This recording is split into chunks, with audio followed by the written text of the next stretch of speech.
South Korea. South Korea. Canada. This one? Zealand. New Zealand. About this. Singapore. Singapore. Sardinian Kingdom. United Kingdom. Very good. Denmark. Denmark. Bigyan mo natin sila ng malakas na palakpak ang magagaling na lumaban sa ating quiz dito kanina.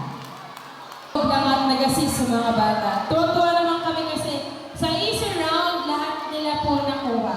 Doon talaga sila nilaban-laban sa difficult round. At sila po 8 ang mga matatapang na nakilahok sa ating quiz bee. Bigyan natin sila ng masigabong palakpakan po mga magulang.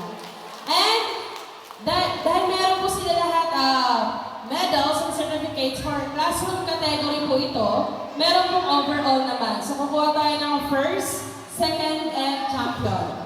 So, handa na ba kayong malaman kung sino ang nag-uwi sa ating quiz bee ng flags? Atras muna tayo konti, mga ba? Second runner-up, no? Second runner-up muna lang. Second runner-up got the total score of 34 points from Kinder Punctual, Zane Mati. Ayan, palakpakan natin si Zane from Kinder Punctual. 34 points.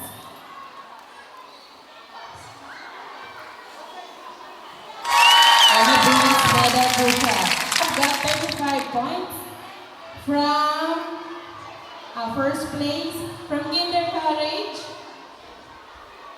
Samantha Ray Escobedo from Kinder College. Palakpakan po natin.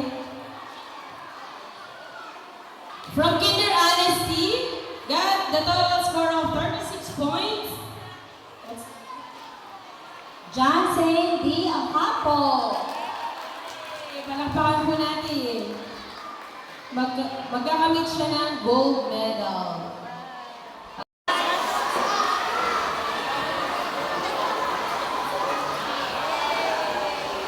And for our awarding now for Miss Little United Nation 2025 and Mr. UN 2025 by section.